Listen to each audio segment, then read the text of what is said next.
कि फिर ना मेरे मेरी क्लासेस ना इतना ज़्यादा वैसे हो जाता है ना, कि क्लास के बाद लगता है अरे यार अब कौन लैपटॉप बिल्कुल देखें भी ना, बंद कर देते हैं। चलो अपन शुरू करते हैं। ऑस्ट्रोलॉजिकल मेथड को मैं सॉल्व करके दिखाता हूँ, तो अपन को समझ में आ जाएगा। तो शुरू करते हैं।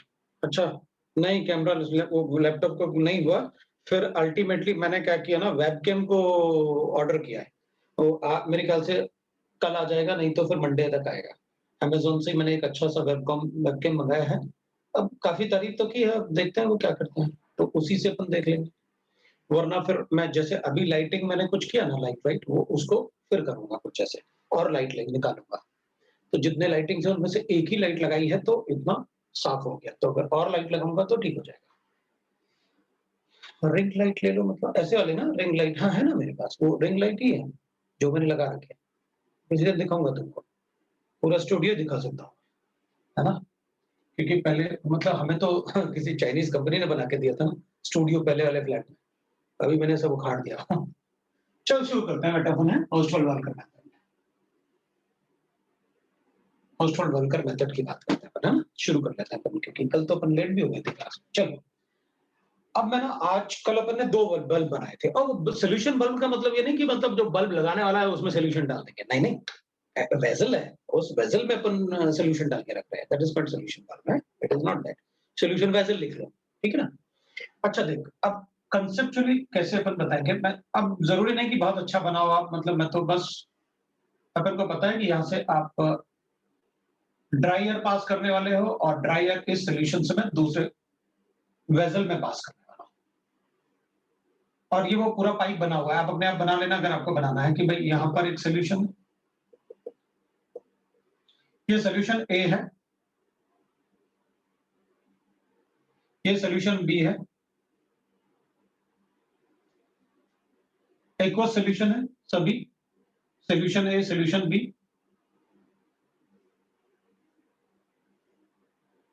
मैं आज एक और बल्ब लगाऊँगा और ये सॉल्यूशन सी, ठीक है? और इसमें ड्रायर को यहाँ पास किया और यहाँ से ड्रायर उधर भेजा। उधर मैं एक वेसल लगाऊँगा जिसमें डिहाइड्रेटिंग एजेंट प्रेजेंट है और ये dehydrating agent concentrated H2SO4 एनाइड्रस CaCl2 भी ले सकते हैं। ये एक्वस सॉल्यूशन, ये भी एक्वस सॉल्यूशन है। एक्वस सॉल्यूशन है, एक्वस सॉल्यूशन है, ये भी एक्वस सॉल्यूशन है ऑफ सी सॉल्यूट।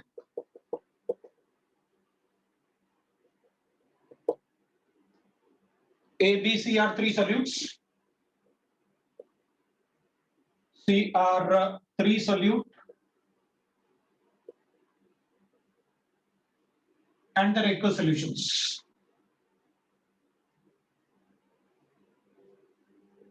ये अपन ने ले रखा। मैं ना ऊपर वाले सेंटेंस को हटा रहा हूं, मेरा डायग्राम नीचे बनाना पड़ेगा नहीं तो। AbCr solutes, solution A of solute,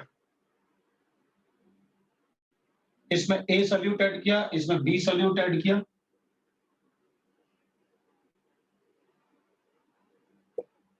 इसमें C solute ऐड किया।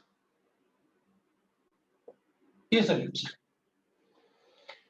अपन को पता है ये लिक्विड सॉल्यूशंस हैं। मैंने नॉन वोलेटाइल सॉल्यूट ऐड किए हुए हैं। नॉन वोलेटाइल सॉल्यूट आ रहा है। solute A, B and C are added in water. Added in water, है ना? उनको अपन वाटर में ऐड करेंगे। ठीक है। अब अपन कहेंगे ठीक है, अब इसमें करना क्या है ये बताओ। मैं यहाँ से ड्रायर पास करने वाला हूँ। The dryer is passed in this. जब मैंने यहाँ से ड्रायर पास किया, तो यहाँ वेपर्स को कलेक्ट किया उसने।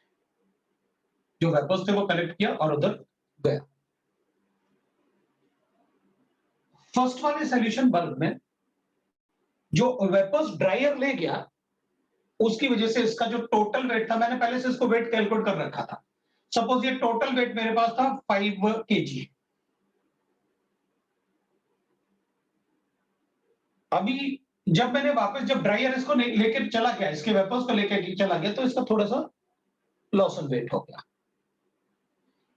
मैंने कहा जो वेपर्स यहां से चले गए उसकी वजह से जो इसमें लॉस एंड वेट था ना, तो इसमें इस बल्ब में लॉस एंड वेट जो हो रहा है वो 1 ग्राम का हो रहा है। तो मैं कहूंगा ठीक है भाई, अगर लॉस एंड वेट 1 ग्राम का हो रहा है तो let us check what happens. ये आपने ले लिया, इसमें लॉस एंड वेट 1 ग्राम होगा। जब वो यहां गया तो यहां गेन इन वेट 0.5 ग्राम का हुआ, और यहां लॉस इन वेट 1.5 ग्राम का हुआ इस वाले बल्ब से।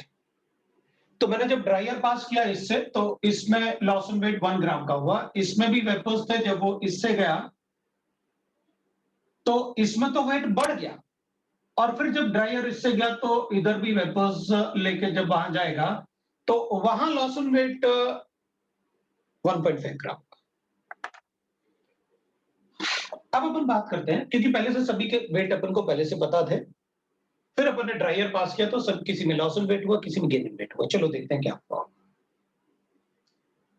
मैंने आपको कल और एक बात कही थी कि जब भी कोई एयर किसी भी बल्ब को लीव करेगा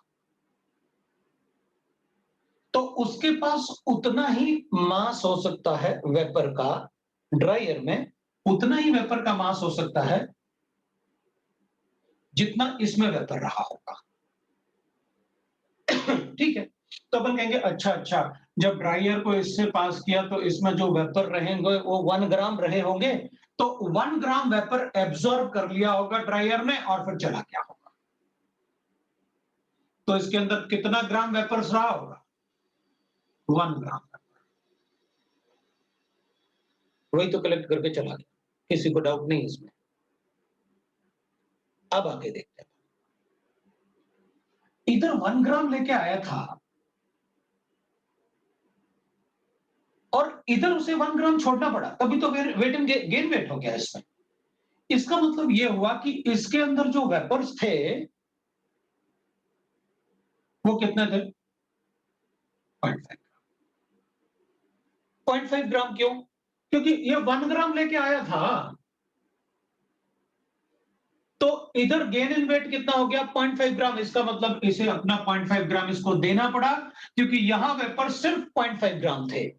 तो इसका लॉस ऑन वेट, इसमें गेन इन वेट अगर 0.5 हुआ है तो भाई 1 ग्राम तो लेके आया था, मैं किसी के पास 1 ग्राम लेके गया था और उसको अपना 0.5 ग्राम देना पड़ा, तो वहां पर कितना ले जा सकता हूं उसके पास से? अगर मैं उसको 0.5 ग्राम दे दूं तो 0.5 लेके आगे जाऊंगा, तो मैं आगे क्या लेके जा सकता हूं? जितना उसके पास वेपर रहा हो। इसका मतलब है इसके अंदर कितना वेपर्स रहा होगा? 0.5 ग्राम। ठीक है, तो इसका मतलब है कि जब 1 ग्राम लेके आया तो 0.5 ग्राम इसमें छोड़ दिया होगा, तो इसका गेन इन वेट 0.5 हो गया, और जो इसमें 0.5 था वो लेके चला गया, तो यहां से 0.5 लेके जाएगा। अब आगे जाए, अब आगे गया तो 0.5 तो लेके जा रहा था ये, और लॉस इन वेट कितना होगा? 1.5।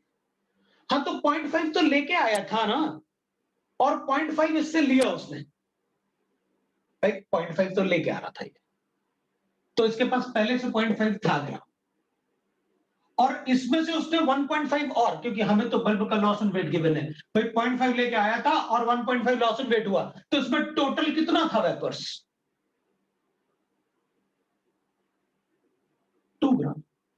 वो क्यों? क्योंकि 0.5 पहले से था, इसमें 2 ग्राम रहा होगा, तो इसका मतलब है इसका कंप्लीट, अगर ये नहीं होता तो कंप्लीट सैचुरेशन ड्रायर का किससे? 2 ग्राम से होता ना। उसके पास 0.5 ग्राम पहले से था और 1.5 और लॉस हुआ, इसका मतलब है अंदर कितना था? 2 ग्राम था। 2 ग्राम वेपर होगा तो 0.5 पहले से है उसके पास, तो उसने 1.5 और ले लिया होगा। आगे चला, अब क्या लिखा अपन ने? यहां पर वेपर प्रेशर कितना है? डायरेक्टली प्रोपोर्शनल टू वेट, और वेट कितना है? 1 gram. So partial vapour pressure of A is 1 gram. इसमें वेपर प्रेशर कितना है? PB is directly proportional to 0.5 grams. इसमें वेपर प्रेशर कितना है? PC is directly proportional to 2 gram. 2 gram क्यों? 1 ग्राम लिखा हो। अरे भाई इसमें तो 2 ग्राम ही था ना, 1.5 तो लेके आ रहा था वो। लॉसन वेट 1.5 हुआ ना, इसका मतलब है इसमें टोटल 2 ग्राम रहा होगा। तो 0.5 पहले से थोड़ा सा सैचुरेटेड था, वहां अंदर जाके उसने और सैचुरेट हो गया। क्वेश्चन ठीक है भाई, तो अपन ने कर दिया, वहां से कोई प्रॉब्लम नहीं। तो अपन को पता चल गया कि किस में वेपर प्रेशर ज्यादा था। तो अब आप लोग लिख के बताओगे, मैं इसको हटा रहा हूं और दूसरा लिख रहा हूं। और अरे अभी क्यों हटाना है, अभी तो आप लिख लो। मैं थोड़ा सा ही चेंज करूंगा क्योंकि फिर मैं क्वेश्चन दूंगा कैसे आपको करना है। अब मैं आपको क्वेश्चन दूंगा, अभी मैंने सिर्फ समझाया है क्या करना है।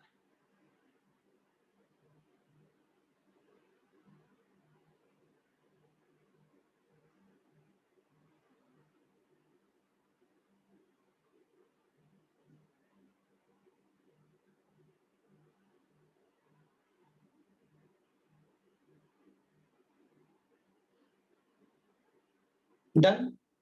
अच्छा देख, अब और क्लियरिटी के लिए, क्योंकि मुझे भी थोड़ा सा ऐसा लगा कि 0.5 वाले में क्लियरिटी थोड़ा अपन को बी को मतलब थोड़ा ऐसे कर दिया। अब देखना है, मान लो मैंने यहां पर कहा 2 ग्राम लॉस ऑफ वेट होता है। मैंने आपसे कहा यहाँ 0.5 ग्राम गेन इन वेट होता है और यहाँ 1.5 ग्राम लॉस इन वेट होता है। ये दूसरा क्वेश्चन, ये दूसरा एग्जाम्पल है, ये मुझे गिवन है। अब एग्जाम्पल क्वेश्चन लिख रहा हूं, decreasing order of vapour pressure of solution, decreasing order of boiling point of solution.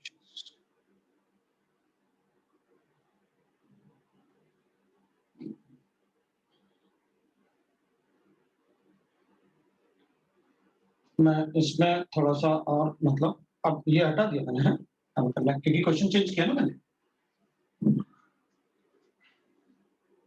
If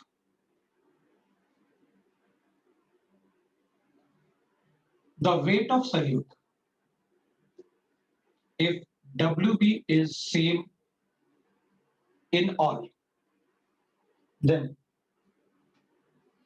decreasing order of molecular weight of solute, ये भी पूछूंगा। ये कर सकता हूं। अब बताओ,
अपन ने डायग्राम भी चेंज कर दिया ना, सब कुछ यही सेम है और लॉस एंड वेट मैंने डिफरेंट कर दिया बस।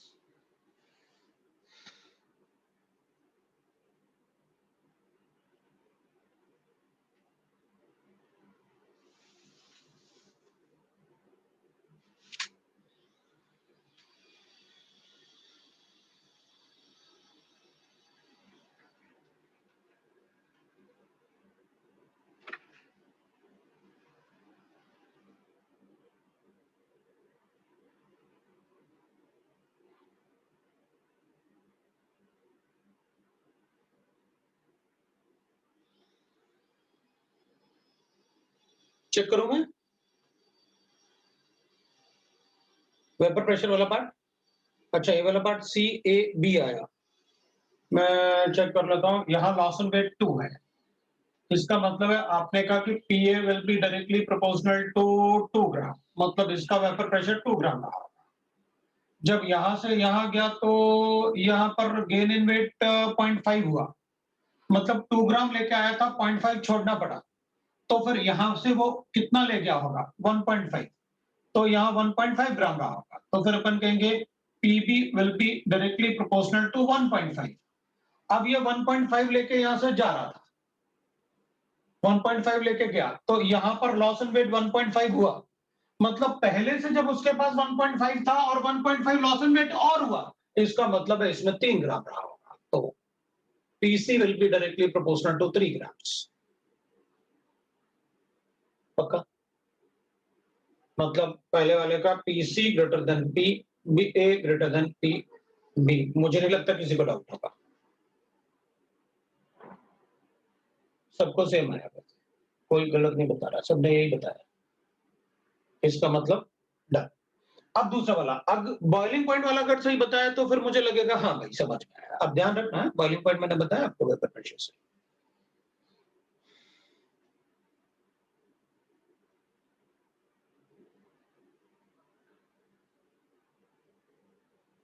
जिसका वेपर प्रेशर कम होगा उसका बॉइलिंग पॉइंट ज्यादा होगा।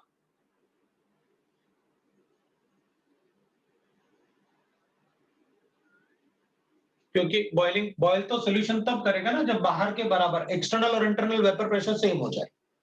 तो इसका मतलब है कि जिसमें वेपर प्रेशर ज्यादा होगा उसको कम हीट करना पड़ेगा बाहर के प्रेशर के बराबर लाने के लिए। तो वेपर प्रेशर जिसमें ज्यादा होगा बॉइलिंग पॉइंट भी ज्यादा होगा। अच्छा, सेम आया, ठीक है, बी वाला तो सेम आएगा। तो आप कह रहे हो कि भाई इसका बॉइलिंग पॉइंट ज्यादा होगा क्योंकि इसमें वेपर्स कम होंगे, जिसमें वेपर्स ज्यादा होंगे उसको कम हीट करना पड़ेगा टू बॉइल। ठीक है, तो इसमें वेपर प्रेशर सबसे कम है, इसका मतलब इसको ज्यादा हीट करना पड़ेगा, बाहर ज्यादा हीट करना पड़ेगा वेपर्स बनाने के लिए, सो दैट वो एक्सटर्नल वेपर प्रेशर के बराबर हो जाए। ठीक है, तो आपने कहा बॉइलिंग पॉइंट की बात करोगे तो TB will be greater than TA will be greater than TC. ठीक है भाई, बॉइलिंग पॉइंट जिसमें वेपर सबसे कम है उसको ज्यादा हीट करना पड़ेगा ताकि वेपर एक्सटर्नल वेपर प्रेशर के बराबर आ जाए, और जिसमें ज्यादा वेपर्स है उसको कम हीट करेंगे तो एक्सटर्नल के बराबर आ जाएगा, मतलब उसका बॉइलिंग पॉइंट कम रहेगा। अब बताओ सी वाला।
अब मैं ए और बी को हटा रहा हूं,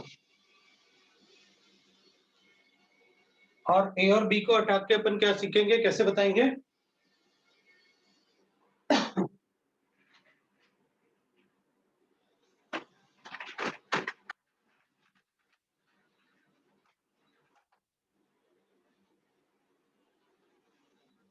तो अपन अज्यूम कर लेते हैं कि भाई सब में वेट डब्ल्यू भी एक जैसा है, वेट ऑफ सोल्यूट एक जैसा है, तो सभी में अपन अगर वेट एक जैसा है तो 1 ग्राम ले लेते हैं, क्योंकि इसमें भी 1 ग्राम ले लेते हैं और मॉलिक्यूलर मास से डिवाइड कर लेते हैं। ये एमए होगा, ये एमबी होगा, और ये भी 1 ग्राम ले लेते हैं, कोई भी वेट डब्ल्यू ले लेते हैं, कोई प्रॉब्लम नहीं है, ये एमसी। अब अपन क्या करेंगे भाई, देख इसमें वेपर प्रेशर सबसे ज्यादा है, इसका मतलब है इसमें number of moles of solute सबसे कम होंगे। So अगर vapour pressure is more, so number of moles of solute is less. Vapor pressure is more, so solute is less. Solute is less. इसका मतलब है इसका मोल्स लीस्ट होगा, least moles.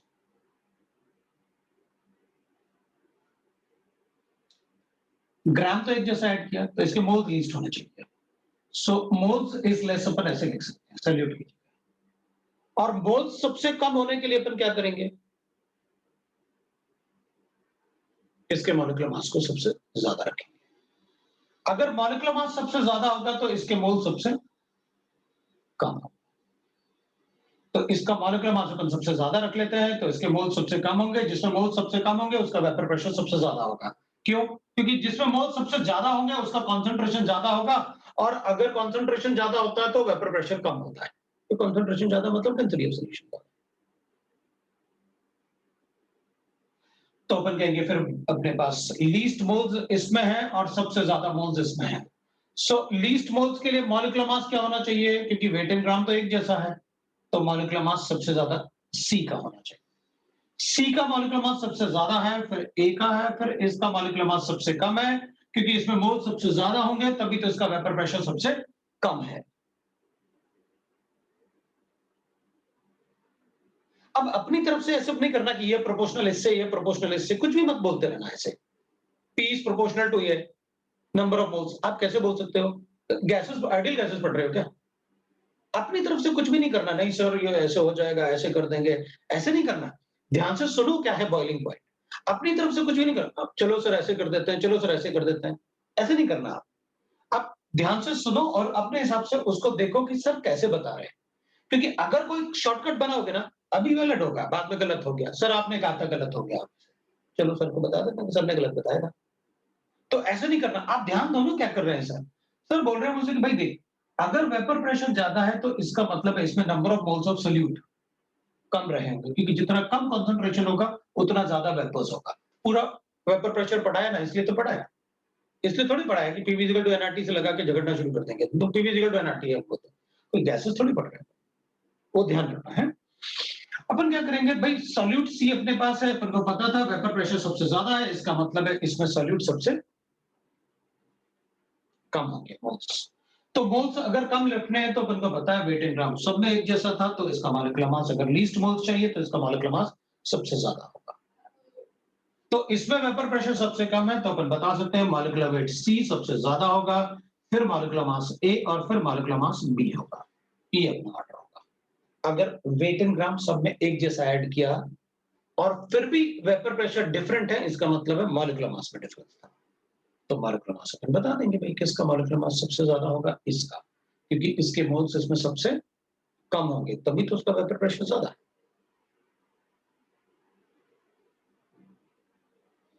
तो बता सकते हैं। फिर boiling point is inversely proportional to vapour pressure. अगर बॉइलिंग वेपर प्रेशर अगर कम है तो बॉइलिंग पॉइंट ज्यादा होगा, बिल्कुल ज्यादा होगा। When a non volatile solute is added to the volatile solvent, बिल्कुल सही है, कोई प्रॉब्लम नहीं है उसमें मुझे। लेकिन ऐसे pressure is directly proportional to number of moles ऐसे नहीं होता, राइट ना? तो वो तो सिर्फ गैसेस की लगेंगे, अपन तो मोल्स की बात कर रहे हैं। तो अपन को पता चल गया ये आपका राउंड स्पॉट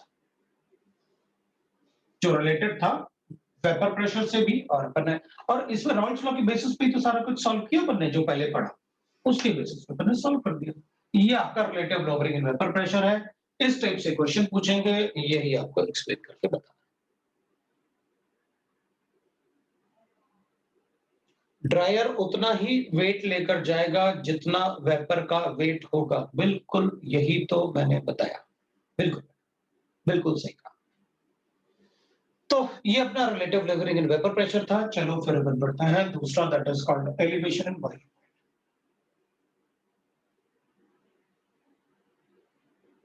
इन बॉइलिंग अब अपन चेक करते हैं एलिवेशन इन बॉइलिंग। ठीक है,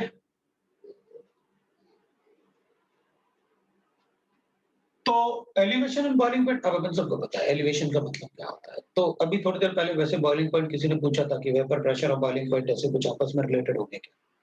बिल्कुल, वो एलिवेशन भी उसी से ही रिलेटेड है। चलो अपन देखते हैं कैसे। अपन को एक बात पता है कि कोई भी लिक्विड तभी बॉयल करता है when it is in equilibrium with the vapours. The boiling point of any liquid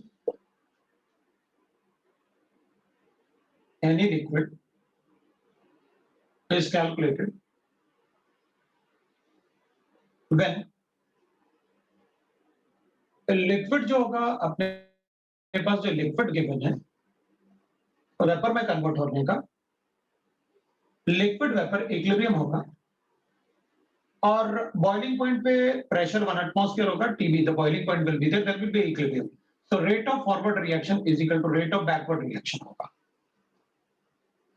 तो अपन ने पढ़ा हुआ है कि भाई देखो बॉइलिंग पॉइंट अपन तब कैलकुलेट करते हैं किसी भी लिक्विड का। तो अपन को अगर मान लो वाटर गिवन है तो अपन को पता है कि वो लिक्विड कोई भी अननोन लिक्विड होगा। मान लो मेरे पास एक लिक्विड है, मुझे नहीं पता इसका क्या बॉइलिंग पॉइंट है। अपन कहते हैं कि भाई बॉइलिंग पॉइंट पे क्या होगा। बॉइलिंग पॉइंट अपन उसको मानेंगे अगर पहले तो आप ये बताओ कि एक्सटर्नल वेपर प्रेशर कितना है, तो मैं इसको हीट करूंगा लिक्विड को। जिस टेम्परेचर पे इधर वेपर और लिक्विड इक्विलिब्रियम अटेन कर लेंगे। कब इक्विलिब्रियम अटेन करेंगे? जब यहां पर इंटरनल वेपर प्रेशर एक्सटर्नल के बराबर हो जाएगा तो ये इक्विलिब्रियम अटेन कर लेगा। तो when the internal vapor pressure is equal to external vapor pressure, that temperature is called boiling point. So T is boiling point when P external is equal to P internal. तो कोई भी liquid boil तब करता है जब उसका जो vapours यहां जनरेट हो रहे हैं उसका प्रेशर एक्सटर्नल प्रेशर के बराबर होगा। तो अगर अपन कहेंगे वाटर लिक्विड ले लें तो ठीक है, वाटर का इंटरनल वेपर प्रेशर और एक्सटर्नल वेपर प्रेशर अगर 760 है, बाहर 1 एटमॉस्फेयर है, तो अंदर 1 एटमॉस्फेयर कब जनरेट होता है? 100 डिग्री सेंटीग्रेड पे। इसलिए अपन वाटर का बॉइलिंग पॉइंट 100 बोलते हैं। वीडियो लैग हो रहा है क्या?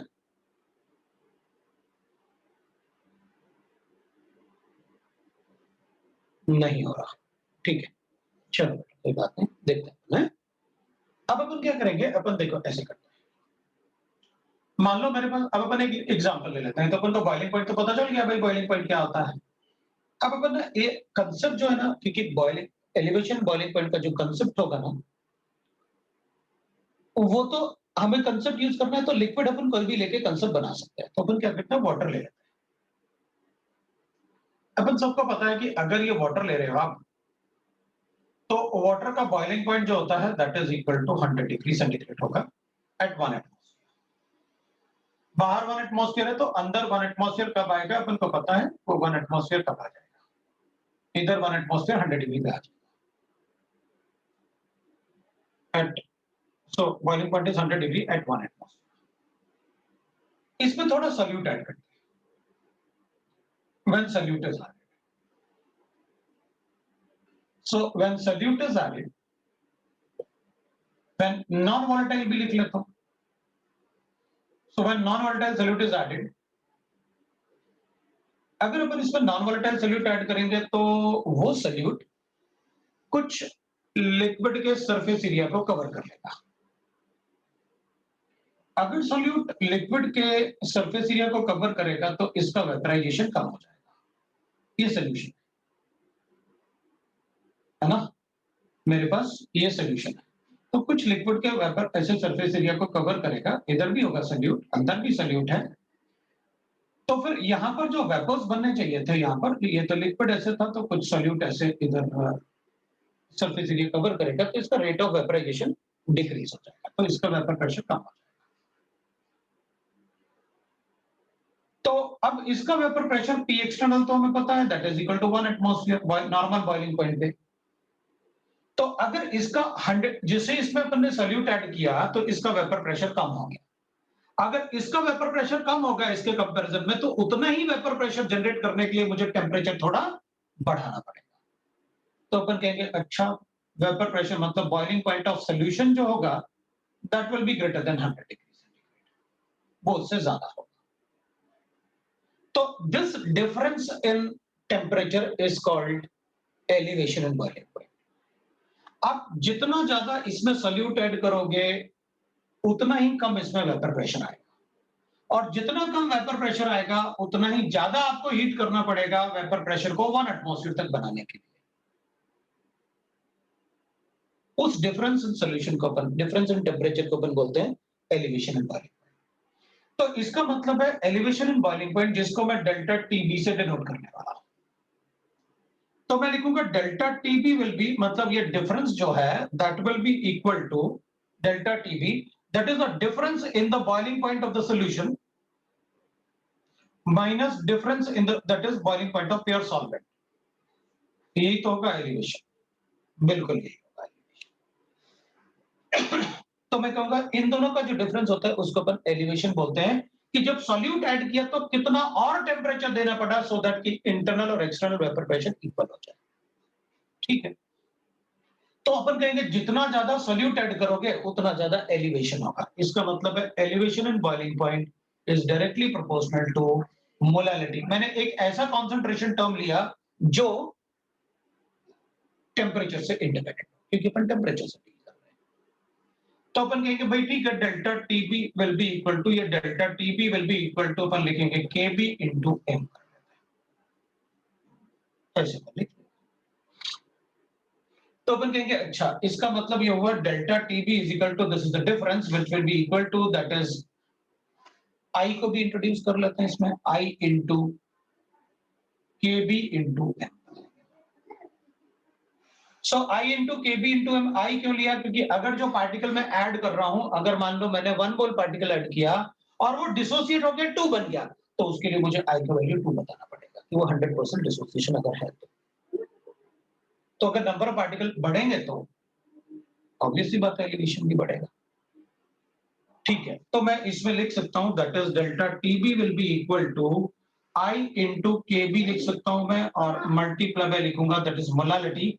सो molality is equal to the W B upon M B into 1000 divided by W A, वो अपन को पता है ये elevation.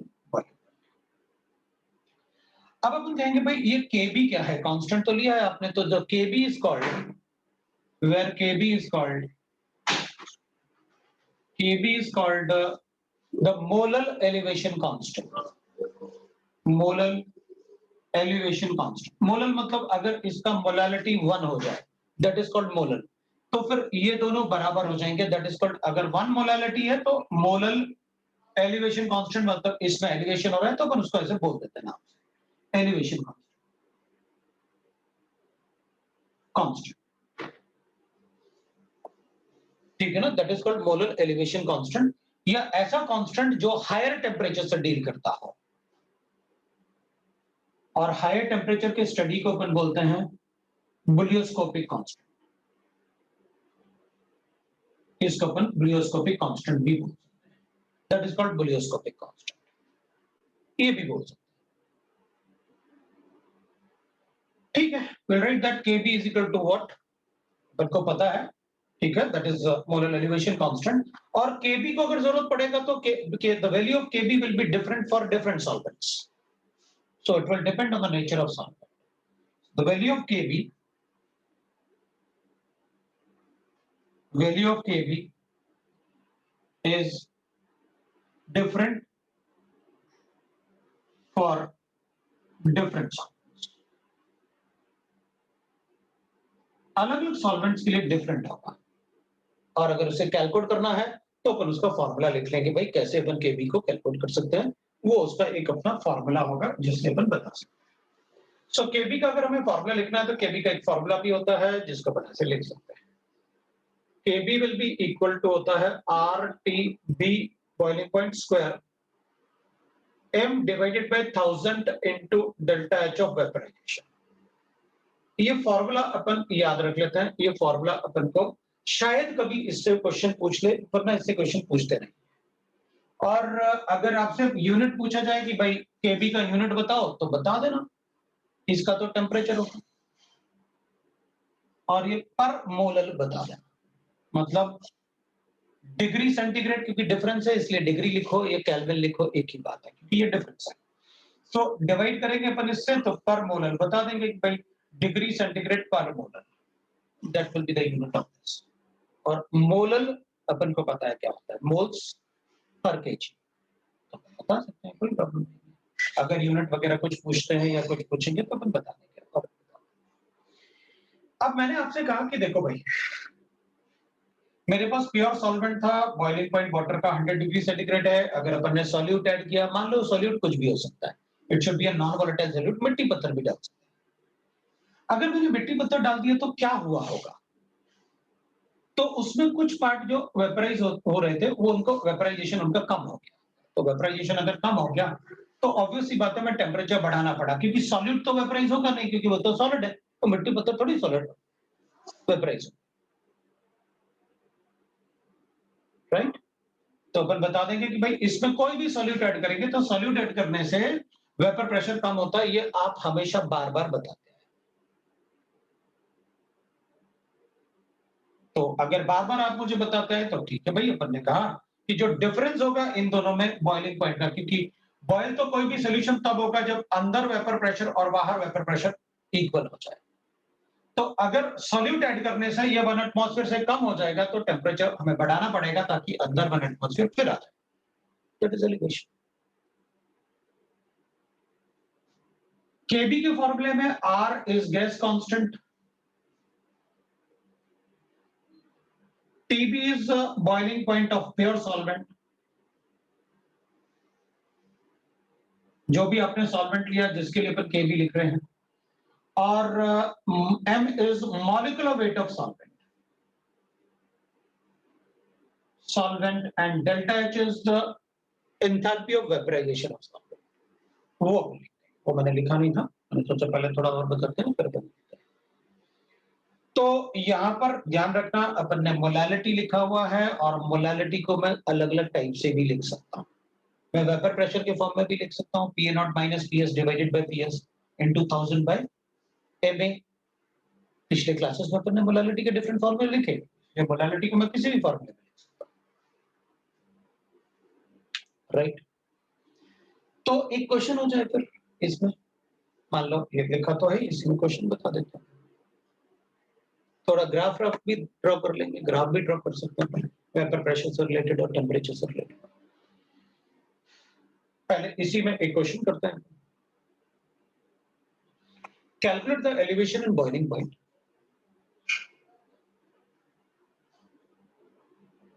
Calculate the elevation and boiling point. ये लिख लो पहले आप, फिर मैं क्वेश्चन बताऊं। पहले ये लिख लो।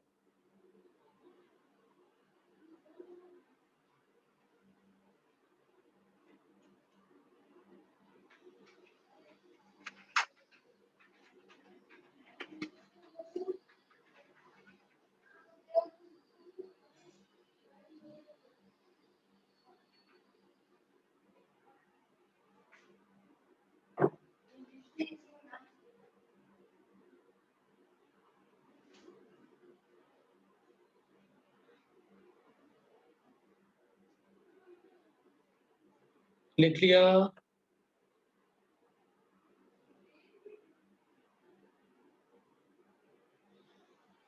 ठीक है। तो मोलालिटी इज टेम्परेचर इंडिपेंडेंट है, वो मैं कब से बता रहा हूं, जब से मोल कॉन्सेप्ट पढ़ाया, तो बार बार बता रहा हूं। चलो अपन देखते हैं कैसे। Calculate the elevation and boiling point. Calculate the elevation and boiling point when 5.85 gram of NaCl, when 5.85 gram of NaCl is dissolved in, when 5.58 gram of NaCl is dissolved in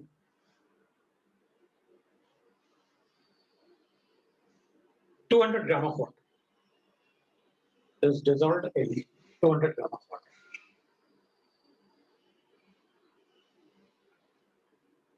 Calculate the elevation boiling point when 5.58 gram of NaCl is dissolved in 200 gram of water. Given Kb for water is, water का जो Kb होता है वो होता है 1, that is equal to 0.52.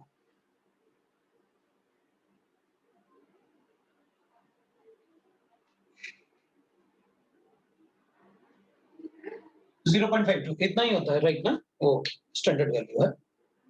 नहीं भी given है तब भी बना ये देखिए। चलो बताओ भाई कितना एलिवेशन होगा बॉइलिंग पॉइंट?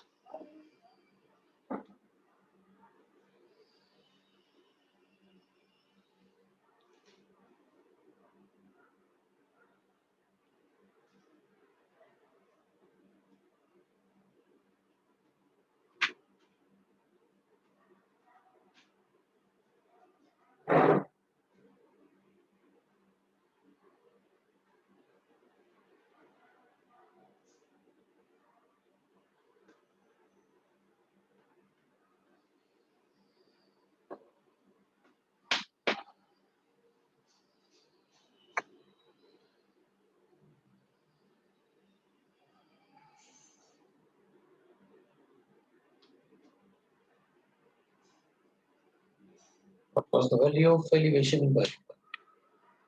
0.52 है। अरे यार, हाँ, KB 0.52। चल देख लो। Delta TB is equal to होता है KB into molarity, WB into that is divide by MA into MB into 1000 divided by W। अब इसमें अपन को गिवन है, ये अपन को कैलकुलेट करना है, और NaCl था इसलिए मैं I से मल्टीप्लाई जरूर करूंगा। अब NaCl is a strong electrolyte, कुछ गिवन नहीं है तो मुझे डबल I का वैल्यू 2 लेना पड़ेगा। अगर मुझे NaCl का परसेंटेज ऑफ डिसोसिएशन गिवन होता है, जो कि काफी ज्यादा होता है, 90% से ज्यादा ही गिवन होता है अगर गिवन होता है। नहीं गिवन है तो स्ट्रॉन्ग इलेक्ट्रोलाइट में अपनी तरफ से किसी भी इलेक्ट्रोलाइट के लिए, अगर इलेक्ट्रोलाइट है, अगर कुछ मेंशन नहीं है तो अपनी तरफ से मैं I का वैल्यू उतना ले लूंगा जितने वो आयंस को प्रोड्यूस कर सकता है।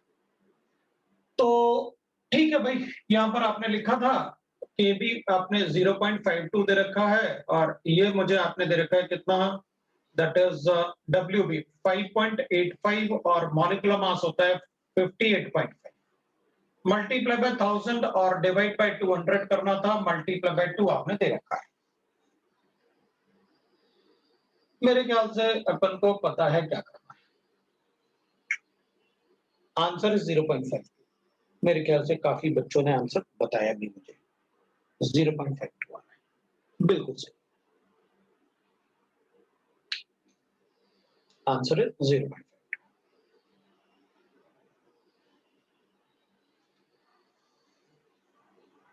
आंसर गिवन है 0.5।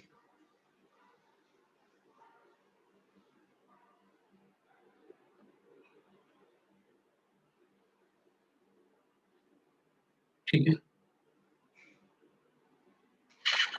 सो it is equal to 0.52 degree centigrade. आप डिग्री भी लिख सकते हैं क्योंकि डेल्टा भी है ना, डेल्टा है तो आप कुछ भी लिख सकते हो। आई कैसे आया? NaCl था ना, NaCl is a strong electrolyte, मैंने तो इसमें 0.1 मोल ऐड किया, लेकिन नंबर ऑफ पार्टिकल तो 2 बन गए ना, तो ये एक मॉलिक्यूल 2 पार्टिकल बना सकता है तो डबल हो जाएगा। तो जितने मोल्स थे आपके पास उसके डबल कर लिया मोल्स, इसलिए आई का वैल्यू कैसे आया वो आ गया। किसी को डाउट है तो बोलो। राइट, ठीक है भाई। अब देखो अपन ऐसे भी बोल सकते हैं, जैसे वेपर प्रेशर का तुम्हें याद होगा मैंने ग्राफ बनाया था, वेपर प्रेशर का एक ग्राफ बनाया था मैंने कि वेपर प्रेशर वर्सेस अगर टेम्परेचर का अपन ग्राफ बनाएंगे ना तो ऐसे एक्सपोनेंशियल बढ़ता रहेगा। अपन ये मान लेते हैं कि प्योर सॉल्वेंट के लिए ऐसा, ये 1 एटमॉस्फेयर है, तो ये प्योर सॉल्वेंट का वेपर प्रेशर, ये टेम्परेचर 0 डिग्री, 1 एटमॉस्फेयर इधर आ रहा है, मतलब this is the boiling point of pure solvent.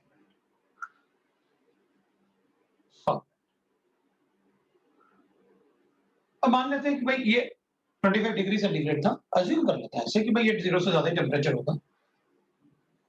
तो जैसे ही आप सॉल्यूट ऐड करते हो, नॉन वोलेटाइल सॉल्यूट, तो वेपर प्रेशर डिक्रीज होता है, मतलब वो यहां पे वेपर प्रेशर कम। अब फिर आप टेम्परेचर बढ़ाओगे तो फिर ये एक्सपोनेंशियली बढ़ेगा, तो अपन कहेंगे इस बार 1 एटमॉस्फेयर इज टेम्परेचर, तो टेम्परेचर ऑफ सॉल्यूशन। जब आपने सॉल्यूट ऐड किया, ये प्योर सॉल्वेंट और ये सॉल्यूशन जब अपन ने नॉन वोलेटाइल सॉल्यूट ऐड किया, तो अपन कहेंगे ठीक है भाई, इस केस में जब सॉल्यूशन होगा नॉन वोलेटाइल सॉल्यूट ऐड किया तो बॉइलिंग पॉइंट बढ़ गया। This difference in boiling point is called elevation delta. That is delta. Graph से भी बता सकते हैं। एक्सपोनेंशियल ग्राफ वाला तो आपने बताया था क्लोजेस्ट इलेक्ट्रॉनिक इक्वेशन। ठीक है, अपन कहेंगे ठीक है भाई, मान लिया कि आपने ऐसे मुझे वेपर प्रेशर बताया। केबी के वैल्यू में भी एक बात ध्यान रखना, केबी इज इक्वल टू अपन ने लिखा R T square into M molecular weight है और 1000 इंटू डेल्टा एच ऑफ वेपराइजेशन अपन ने लिखा। मैं केबी को ऐसे भी लिख सकता हूं, KB is equal to that is RTB square divided by 1000 into delta H of vaporization. ये delta H of vaporization.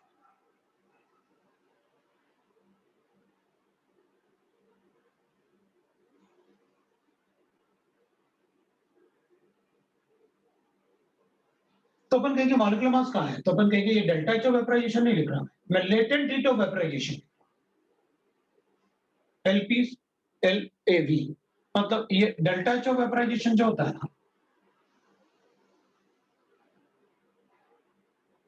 वो पर मोल होता है, इसका जो यूनिट होगा वो जूल्स पर मोल, जो भी गिवन होगा अपन को एक्स जूल्स पर मोल। लेकिन लेटेंट हीट ऑफ वेपराइजेशन जो होता है ना, लेटेंट हीट ऑफ वेपराइजेशन जो होता है that is equal to joules per gram. अभी एक बात बताओ, अगर पर मोल होगा इसका वैल्यू तो ऊपर जाके मोल्स होगा, मॉलिक्यूलर मास से मल्टीप्लाई करूंगा तो ग्राम में आएगा, तो वो ग्राम में आ जाएगा। ये तो पहले से ग्राम है, पर ग्राम, तो मॉलिक्यूलर मास से मल्टीप्लाई क्यों करूं? इसलिए ये ध्यान देना कि आपको delta H of vaporisation given है या latent heat of vaporisation given है। This is latent heat of vaporisation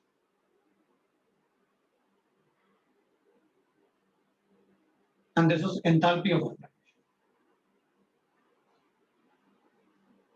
तो इन दोनों का ध्यान है, ये गिवन है अपन को या ये गिवन है। तो वैसे तो क्वेश्चन में ना 99.99% केस में इनमें से कोई क्वेश्चन नहीं आता, अपन को केबी वैल्यू गिवन होता है। लेकिन फिर भी अगर इक्वेशन पूछा तो इक्वेशन तो पूछ ही सकते हैं ना, मेंस में तो कुछ भी पूछ सकते हैं, तो अपन ध्यान दें। So this is the vapor pressure and graph। अब सर y एक्सिस को टच क्यों नहीं करवाया था? हाँ, तो 0 डिग्री पे हो सकता है उस सॉल्वेंट का वेपर प्रेशर एग्जिस्ट ना करे, इसलिए वो उसको ऐसे डायरेक्टली टच नहीं करवाया, वो डैश डैश डैश ऐसे किया। और डिपेंड करेगा ना नेचर ऑफ सॉल्वेंट पे कि कौन सा सॉल्वेंट लिया आपने। अब 0 डिग्री पे भी वेपर प्रेशर है, हो सकता है मतलब बहुत अच्छा वोलेटाइल सॉल्वेंट हो, तो इसलिए अपन ने y को ग्राफ को टच करवाना ठीक नहीं समझा। डिपेंड करेगा किस सॉल्वेंट की बात कर रहे हैं। एक तो वो हो जाएगा, मतलब इसमें डिफरेंट टाइप से और क्या क्वेश्चन पूछ सकते हैं वो देख रहे हैं अपन, क्योंकि अपन ऐसे अब ये वाला पार्ट मुझे बताने की जरूरत नहीं पड़ेगी। Delta TB is equal to I into K B into M. अब एम को मैं डिफरेंट टाइप से लिख सकता हूं, मतलब मैं क्वेश्चन ऐसे भी बना सकता हूं, delta TB is equal to I into K B into molality मुझे पता है P A not minus P S divided by P S into 1000 by molecular mass of solvent. तो जितने भी मोलालिटी के फॉर्मूले अपन ने पढ़े वो सब यहां डाल सकते हैं और अपन ये कैलकुलेशन भी कर सकते हैं अगर ऐसे गिवन है।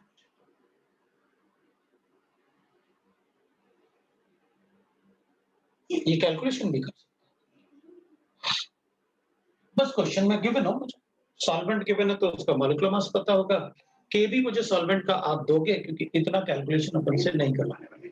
आर बी है, टीबी का स्क्वायर है, ये बॉइलिंग पॉइंट है, टीबी का स्क्वायर है, बहुत सारा कैलकुलेशन हो जाएगा, तो उतना तो नहीं करवाने वाले, या फिर करवाएंगे तो काफी इजी दे देंगे भाई, boiling let the boiling point will B 2 का 2 लाइक दैट, ऐसे कुछ करके दे देंगे। ठीक है, तो मोलालिटी के सारे इक्वेशन आप लिख सकते हैं लाइक दैट। ठीक है, तो इस टाइप से अपन क्वेश्चन आ सकते हैं। अब आप, अगर आपको कोई डाउट है तो आप बता सकते हैं। इसमें मैंने आपको वेपर प्रेशर काफी डिफरेंट तरीके से समझाया, और वेपर प्रेशर ग्राफ से भी समझा अपन ने, डायग्राम से भी समझा अपन ने, लेकिन अपन को एक बात अच्छे से पता है कि वेपराइज सिर्फ सॉल्वेंट होता है, सॉल्यूट नहीं। NaCl थोड़ी होता है हीट करने से। हाँ, तो उसमें कोई प्रॉब्लम। अब जैसे एलिवेशन एंड बॉइलिंग पॉइंट पढ़ा, वैसे अपन डिप्रेशन एंड फ्रीजिंग पॉइंट पढ़ेंगे। डिप्रेशन एंड फ्रीजिंग पॉइंट,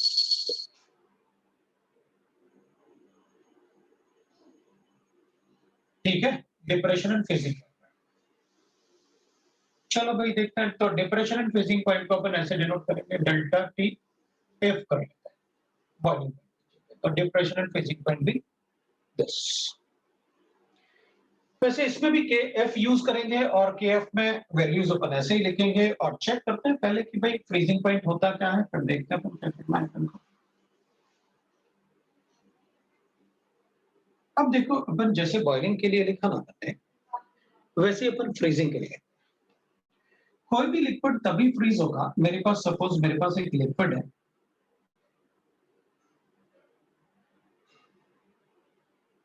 बाहर 1 एटमॉस्फेयर है, अंदर भी 1 एटमॉस्फेयर होना चाहिए। कोई भी लिक्विड, सपोज मेरे पास लिक्विड गिवन है और इसको अपन को फ्रीज करना है सॉलिड में, तो कोई भी लिक्विड तभी फ्रीज होगा जब ये इसमें कन्वर्ट होना और इसका इसमें कन्वर्ट होना, मतलब rate of forward equal to rate of backward आएगा एट द फ्रीजिंग पॉइंट। मतलब अपन क्या बोलते हैं, मान लो मेरे पास वाटर है, चलो बताओ वाटर कितने टेम्परेचर पे फ्रीज होगा, तो अपन कहेंगे पहले तो वाटर इधर ना, वाटर के ऊपर प्रेशर 1 एटमॉस्फेयर करो, अब इसमें टेम्परेचर कम करो। जब मैं टेम्परेचर कम करूंगा तो 0 डिग्री सेंटीग्रेड पे क्या होगा, लिक्विड और सॉलिड का इक्विलिब्रियम।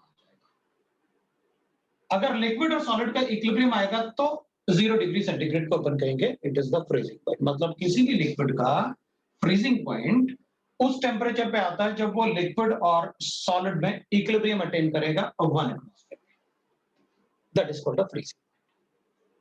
ठीक है, अब अपन डिप्रेशन की बात करते हैं। अब देख अपन क्या करेंगे, अब वाटर वाला एग्जांपल तो ले लिया अपन ने, तो चलो वाटर से ही समझ लेते हैं क्योंकि पानी से अपन सबसे ज्यादा फैमिलियर है। तो अपन कहेंगे देख भाई, अपने पास ना वाटर है, H2O प्रेजेंट है। अब ये H2O अपने पास प्रेजेंट है, अपन को पता है ये कितना टेम्परेचर पे फ्रीज होता है, 0 डिग्री सेंटीग्रेड पे फ्रीज होता है। कितना टेम्परेचर पे फ्रीज होगा, 0 डिग्री सेंटीग्रेड, ये अपन को पता है। तो अपन कहेंगे चलो इसमें सॉल्यूट डाल, एडिंग नॉन वोलेटाइल सॉल्यूट है, तो मैंने बी नॉन वोलेटाइल सॉल्यूट इसमें ऐड कर देता हूं। अब सॉल्यूट ऐड करूंगा, नॉन वोलेटाइल है, तो अपन को पता है सर, आप नॉन वोलेटाइल सॉल्यूट को तो मिट्टी पत्थर भी बोल देते हो कि चलो पत्थर ही डाल देते हैं, तो अपन को पता है कि नॉन वोलेटाइल सॉल्यूट क्या। जब अपन 0 डिग्री सेंटीग्रेड पे प्योर वाटर को फ्रीज कर रहे थे, तो लिक्विड वाटर में there is a hydrogen bond like this, there is a hydrogen bond. अभी जब अपन सॉल्यूट ऐड करेंगे तो जैसे ही अपन ने 0 डिग्री किया तो वो आके फिक्स हो गया, ज्यादा इजीली पास आके वो क्लोज पैक हो गया, तो अपन ने कब फ्रीज हो गया, वो सॉलिड में कन्वर्ट हो गया। जब अपन सॉल्यूट ऐड करेंगे तो ऑब्वियस सी बात है बीच में सॉल्यूट के पार्टिकल्स आएंगे, तो मुझे दोनों वाटर मॉलिक्यूल को पास लाने में थोड़ा प्रॉब्लम जाएगा। तो मुझे क्या करना पड़ेगा, क्योंकि बीच में सॉल्यूट आ रहा है तो मुझे ज्यादा टेम्परेचर कम करना पड़ेगा। मतलब पहले 0 पे था, अब -1 या -2 डिपेंडिंग ऑन कि इसका कितना नंबर है, तो ये कितने पार्टिकल्स दोनों वाटर मॉलिक्यूल के बीच में आ रहे हैं जिनको मुझे फ्रीज करना है, सॉलिड में फ्रीज करना है।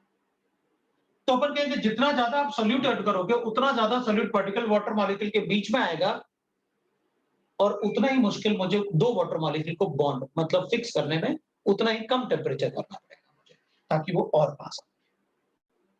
टेम्परेचर कम करूंगा तो काइनेटिक एनर्जी कम होगी, तो उनका पास वो ज्यादा पास आ जाएगी। तो जब अपन सॉल्यूट ऐड करेंगे तो वाटर मॉलिक्यूल के बीच में, क्योंकि इधर वाटर तो है ऑलरेडी, लेकिन उधर सॉल्यूट भी आपने ऐड कर लिया, अगर सॉल्यूट ऐड करोगे तो वाटर मॉलिक्यूल के बीच में सॉल्यूट आएगा। सॉल्यूट फ्रीज नहीं होगा, वो तो पहले से सॉलिड है। फ्रीज क्या होगा? सॉल्यूट। जैसे अपन ने बॉइलिंग में लिखा, भाई बॉइलिंग में कोई वेपराइज कोई सॉल्यूट थोड़ी होता है।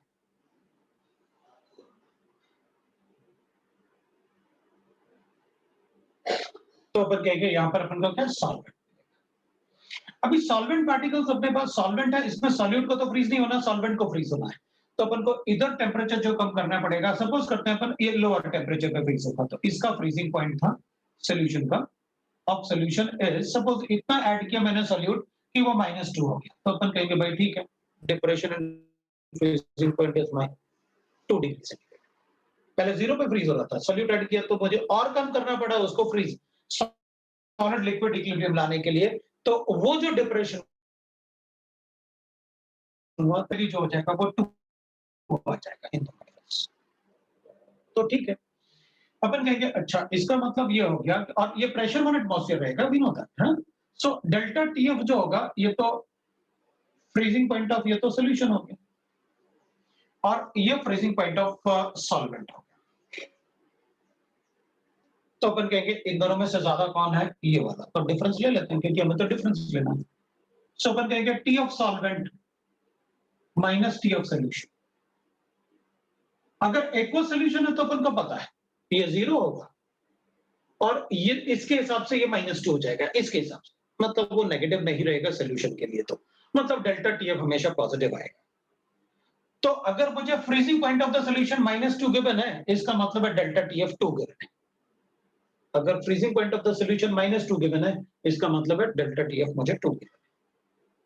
ठीक है, मैं जितना ज्यादा सॉल्यूट ऐड करूंगा उतने ज्यादा पार्टिकल्स वाटर मॉलिक्यूल के बीच में आएंगे, उतना कम टेम्परेचर करना पड़ेगा मुझे फ्रीज करने के लिए। तो मैं लिखूंगा delta TF is equal to KF into M, और आई तो इसलिए मल्टीप्लाई कर रहा हूं कि कहीं कोई इलेक्ट्रोलाइट तो ऐड नहीं किया आपने। अगर इलेक्ट्रोलाइट ऐड करोगे तो पार्टिकल का ध्यान भी रखना पड़ेगा, नॉन इलेक्ट्रोलाइट में तो डिसोसिएट होता ही नहीं, इसलिए उसमें कोई ध्यान नहीं। This is depression. इसको अपन कहते हैं depression freezing point, so we can write delta TF will be equal to I into KF into molality WB upon MB multiply by 1000 divided by WA। मुझे लगता है इसमें अपन को मोलालिटी के लिए मुझे कुछ नहीं बताना कि WB क्या है, MB क्या है, WA क्या है, अपन सबको पता है। KF को अपन जरूर लिखेंगे, where KF is मोलल, मतलब 1 मोलालिटी हो गया। तो अब डिप्रेशन कांस्टेंट लिख लूंगा, मोलल डिप्रेशन कांस्टेंट।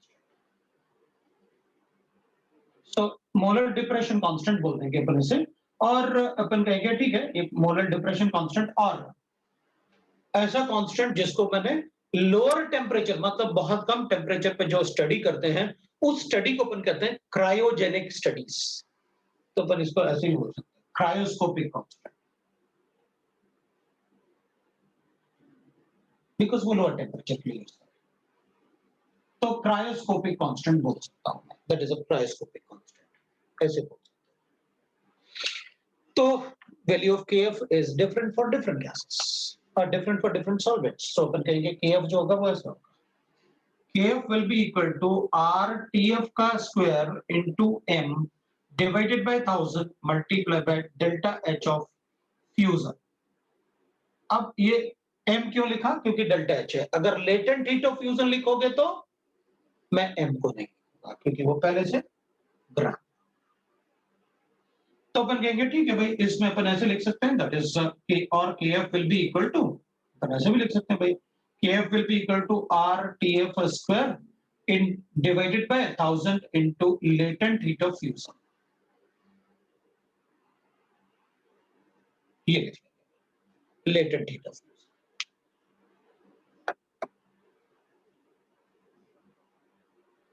समझ में आया? ठीक है, तो ये आपका डिप्रेशन इन फ्रीजिंग। अब पहले आप एक क्वेश्चन करते हैं, फिर उसके बाद अपन देखते हैं क्या करना है। उनको डिप्रेशन पे से फिर कोई एप्लीकेशन टाइप का भी क्वेश्चन कर सकता है, जो अपन मतलब डेली लाइफ में कुछ यूज होता होगा उस टाइप का एप्लीकेशन करता है। चलो एक ऐसा क्वेश्चन लिखते हैं, calculate the amount of ethylene glycol.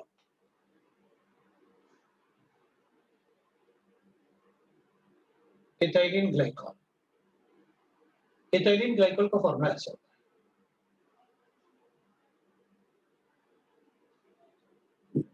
Calculate the amount of ethylene glycol that must be added to 10 liter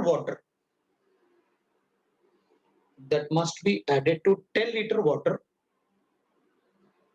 of a car radiator. Car के रेडिएटर में पानी होता है, उसमें अपन इथाइलिन ग्लाइकॉल डालते हैं। Calculate the amount of ethylene glycol must be added to the car radiator,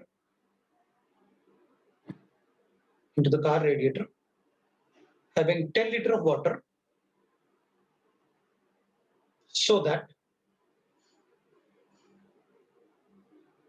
the freezing point becomes minus 10 degrees centigrade. So that the freezing point becomes minus 10 degrees centigrade. Freezing point becomes minus 10 degrees centigrade.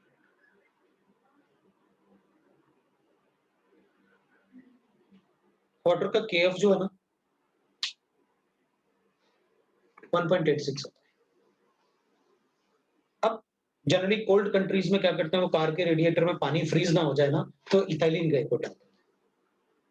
वो मतलब एक common example है इसका। तो अपन ने उसी से question बना लिया, तो ठीक है मेरे कार में रेडिएटर है, उसमें पानी भरा हुआ है, मैं चाहता हूं कि वो फ्रीज ना हो -10 तक। 10 लीटर कहा मैंने, 10 ml नहीं कहा, 10 लीटर होगा। कार रेडिएटर में 10 ml डालूंगा कुछ होगा ही नहीं, 10 लीटर कहा।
The value of I is 1, ethylene glycol alcohol हुआ ना, अल्कोहल तो नॉन लिटराइट में लिखवाया था मैंने।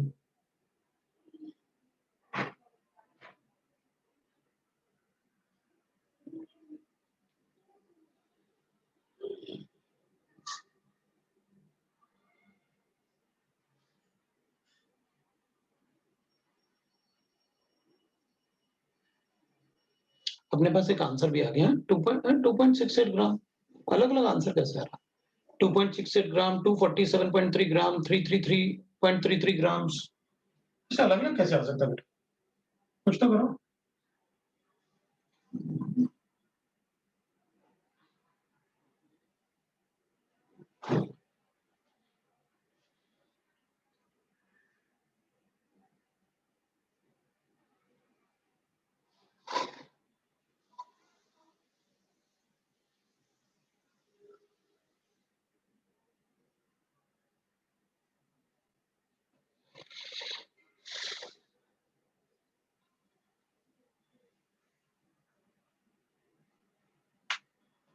लिखो फिर मैं, देखो भाई।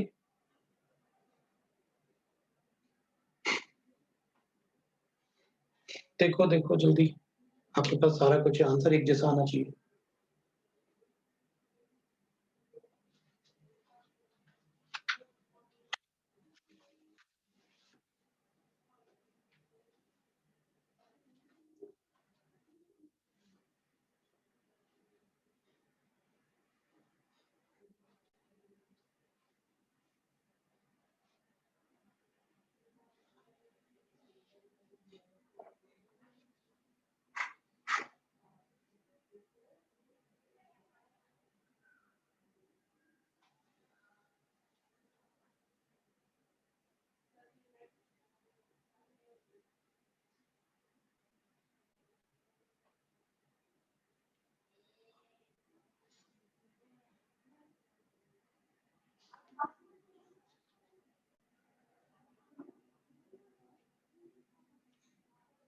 हो गया।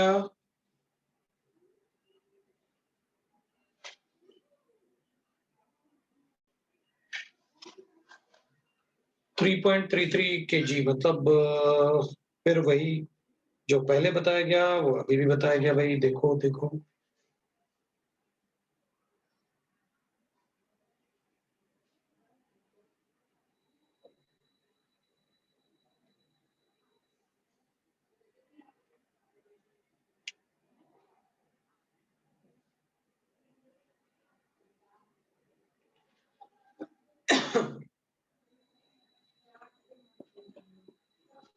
The correct answer, what is the correct answer? लो भाई, सब लोग पूछ रहे हैं what is the correct answer. Calculate मुझे ही करना पड़ेगा। Molecular mass of solute is 62। What is the correct answer? 10 is equal to हो जाएगा 1.86 multiply by W B calculate करना है, डिवाइड बाय मुझे 62 मिला और ये 1000 है और ये मुझे 10,000 मिल गया। ये तो क्या, तो W B is equal to हो गया और मेरे पास ये आ गया W B is equal to that is 10 into 62 into 10 divided by 1.86 into divided by 1.86।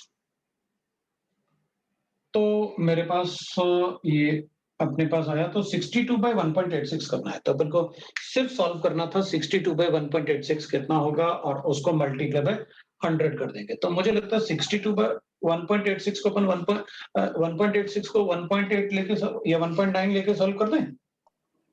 Sir 0.03। 62 को अगर डिवाइड कर रहा हूँ 1.86 से तो मेरे पास आंसर आ रहा है 33.33 आ रहा है। लो भाई 33.33 आ रहा है। तो मेरे पास 33.333 आ रहा है और ये कैंसिल करने से 33.33 तो 100 से मल्टीप्लाई करते हैं तो अपन को मिलेगा 3.33 kg करते हैं। लो भाई 3.33 kg मेरे ख्याल से आंसर आया था। ये आ गया अपने पास, है ना। 1.86 62 को डिवाइड करेंगे 1.86 से तो विल गेट दिस। तो ऑलमोस्ट 3 से ही डिवाइड हो रहा था वो, 62 डिवाइडेड बाय 3 1.86।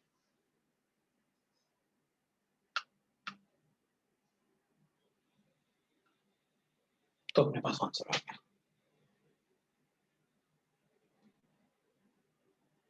बिल्कुल, ओपन को कृति बता रही है कि सर ये 62 इंटू 3 कर दो तो 186 आता रहा है अपने पास, तो 1/3 आ गया। 1/3 अपन को पता है क्या करना।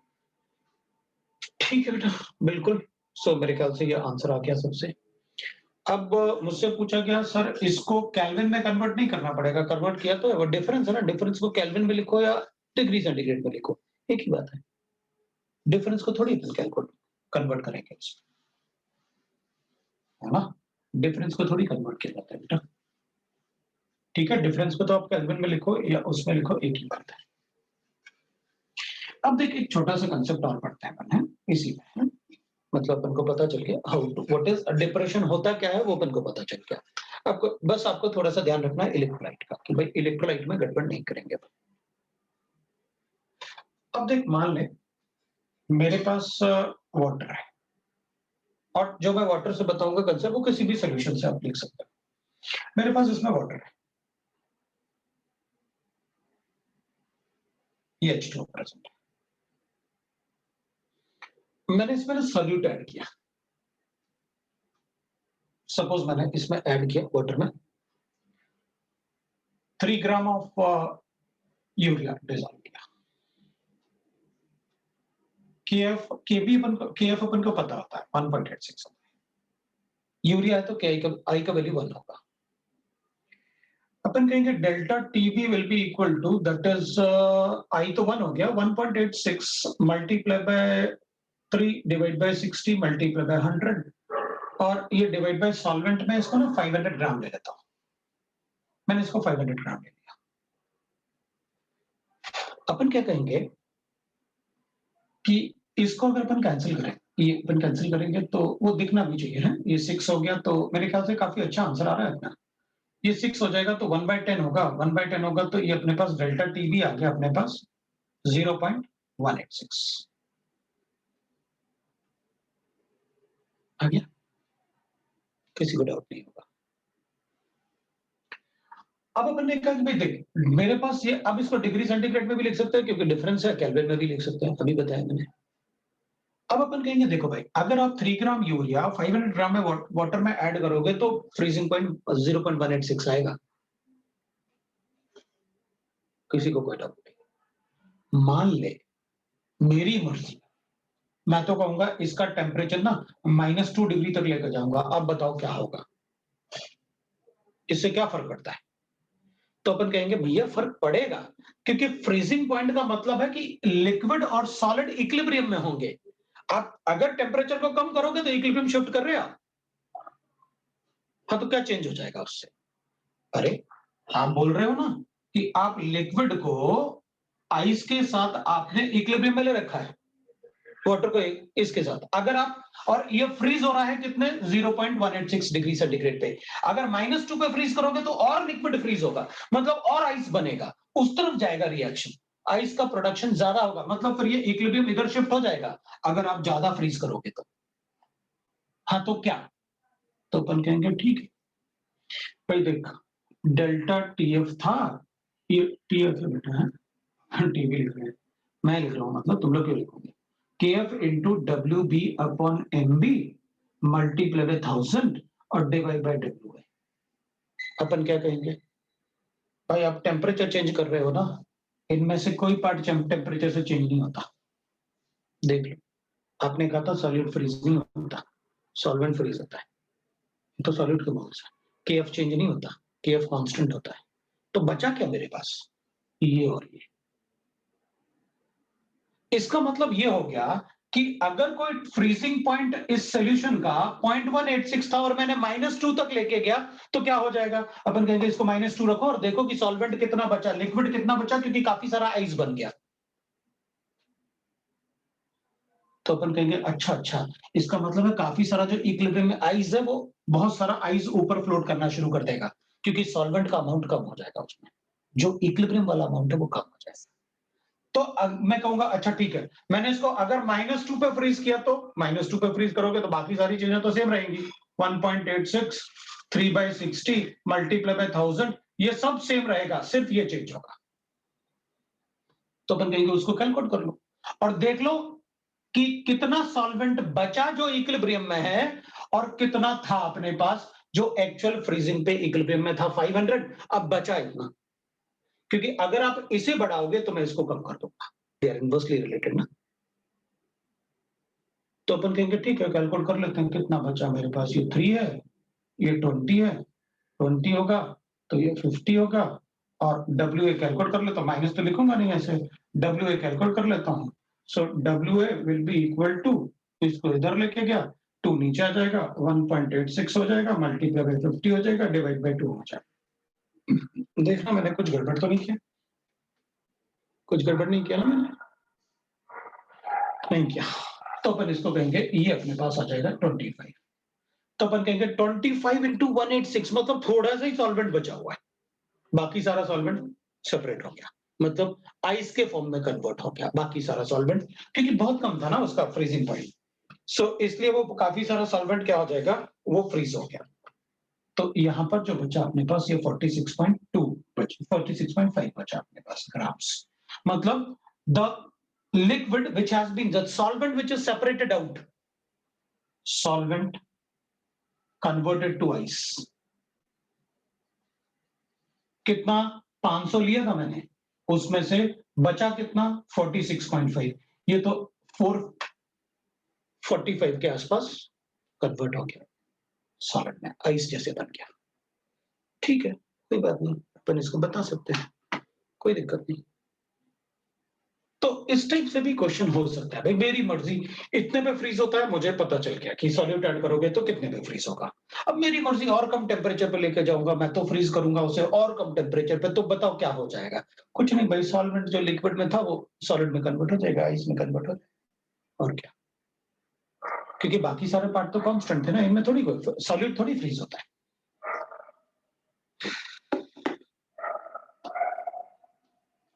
अब होमवर्क, ठीक है ना। अब तुम मुझे बताओ, लास्ट टाइम अपने कितना सेक्शन तक किया था अपने एक्सरसाइज 1 को, कितने सेक्शन किए थे अपने एक्सरसाइज 1 के लास्ट टाइम?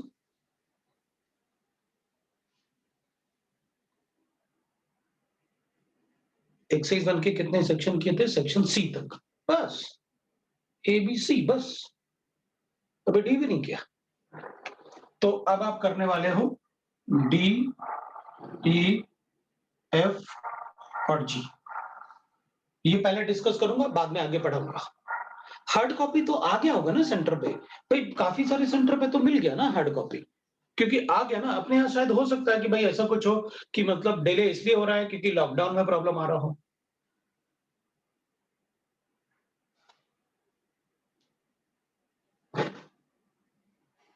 है ना।